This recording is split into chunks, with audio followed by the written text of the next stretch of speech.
Hey everyone, Randy Joe here, and this is 1001 Reviews, a series where I plan to review every single album from the 1001 Albums to Listen to Before You Die book. And today we are looking at Michael Jackson's 1987 album, Bad. Michael Jackson's Bad was released in 1987 underneath the Epic label, produced by Quincy Jones with art direction from Nancy Donald and Tony Lane, nationality USA, with a running time of 48 minutes and 10 seconds. Michael Jackson's Bad came right after the wildly successful Thriller, the most successful album of all time actually, and manages to do exactly what Thriller did, but in some ways, to some extent, maybe better, as this is definitely one of the best collection of pop songs of all time put into one album, period.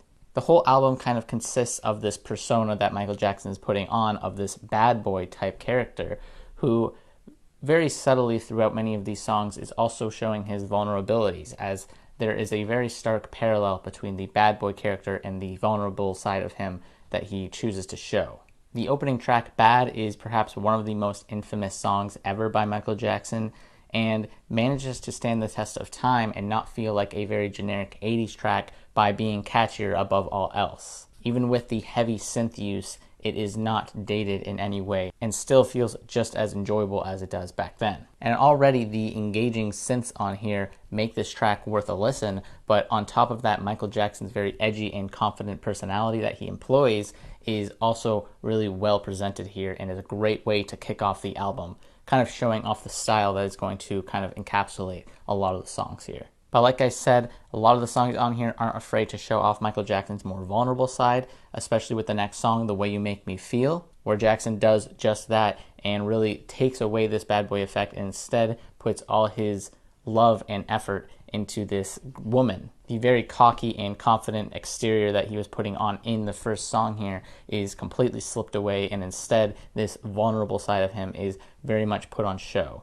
And this song is also very much a Michael Jackson classic and a Michael Jackson staple at this point that just about everybody knows. Even if you're not a Michael Jackson fan, you have heard this song at some point in your life. But I can't say the same for the next song, as this isn't a song that most people would know. I think this is a much deeper cut, and that is the song Speed Demon, a song that to me does go toe-to-toe with many of the best songs on here because it is a fantastic track all on its own. And despite being a lesser-known song, it is definitely one of the best instrumentally, as well as I think the heavy use of synths is greatly utilized in this song. It begins very slowly and doesn't really jump right into the sound, but as the chorus kicks in, Michael Jackson flourishes over top of the instrumental here. And this song continually builds upon itself with layering effects. You've got the cascading synth in the chorus, as well as this revving up engine from a car, and on top of that you have a horn that comes in about halfway through the song that also further pushes the instrumentals on this song. On top of that, Michael Jackson is putting out this very edgy and confident attitude that I spoke of in the past couple of tracks, but this time he is focused a lot more on a very simple concept, and that is speed when driving. Because this whole song is really about just that very simple idea about the thrill of the need for speed when you're driving a fast car. And that's very much exemplified even further by the revving up engines that are in the background as well, and really add a lot to the track. The next couple songs, Liberian Girl and Just Good Friends, are some of the softer and more vulnerable tracks that I was speaking of Jackson. And again, these are more great, fantastic pop songs on this album. Liberian Girl focuses entirely on a Liberian girl, of course, and his love for Liberian girls, whereas the latter song, Just Good Friends, is a collaborative effort with Stevie Wonder, who personally I am not a huge fan of myself. Stevie Wonder's sort of style and singing voice isn't something that I personally find as enjoyable as a lot of others do, but I do think on this song it is quite enjoyable as they complement one another quite well. Stevie Wonder and Michael Jackson do come together in a way that is very strong and cohesive. However, the two weakest songs on the album are Another Part of Me and I Just Can't Stop Loving You. And the reason why these feel weaker to me is because they end up just feeling like more of the same that we've heard so far on the album, but done to a weaker extent. And then you have the song Dirty Diana, which is a song that is very interesting to me, mostly because it is one of, again, my favorite songs on here among a whole album of favorite songs that I have on here. And what's so interesting is that this is considered a deep cut for Michael Jackson. Not a lot of people know of Dirty Diana or even Speed Demon, and both of these songs on any other artist's discography would be a huge, massive commercial hit. But for Michael Jackson, this is just a deep cut, which really goes to show just how amazing and talented Michael Jackson was. It's just crazy to me that some of Michael Jackson's deep cuts are another artist's greatest hits. And then, of course, I want to talk about the two best songs on the album, the first of which being Man in the Mirror. And honestly, if you don't know Man in the Mirror by now, if you haven't heard this song, then you should stop this video and go listen to it, because Man in the Mirror is one of the best pop songs of all time, period.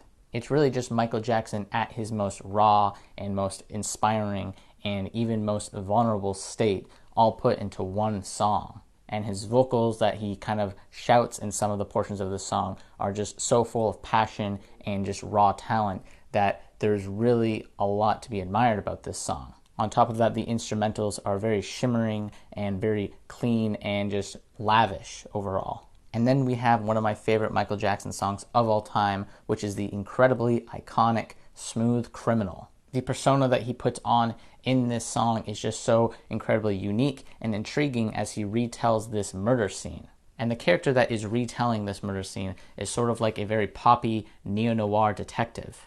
The lyrics of the song are quite simple, but are shrouded in mystery, and the instrumentals really kind of add to that effect, as they are quite mystery-filled as well, with this sense of dark foreboding almost. Michael Jackson's sort of yelps and screams in the song kind of add to that effect, something that Michael Jackson does all over this album, but with Smooth Criminal, it is more in a terror-like element. I guess I would say that if this was a sequel of sorts, this would be a sequel to his song Thriller, in the way that they both have a very distinct atmosphere that is almost Halloween-esque. And on top of that, there really should be credit given to the fact that this song incorporates some of Michael Jackson's most iconic dance moves ever in the music video, including such as the lean. And finally, this album closes out with the song Leave Me Alone, which is about just that for Michael Jackson, as he is telling the media and public to leave him alone. It's a really nice, simple, and easy way to close out the album, and is not necessarily the strongest track, but its simpleness and its very direct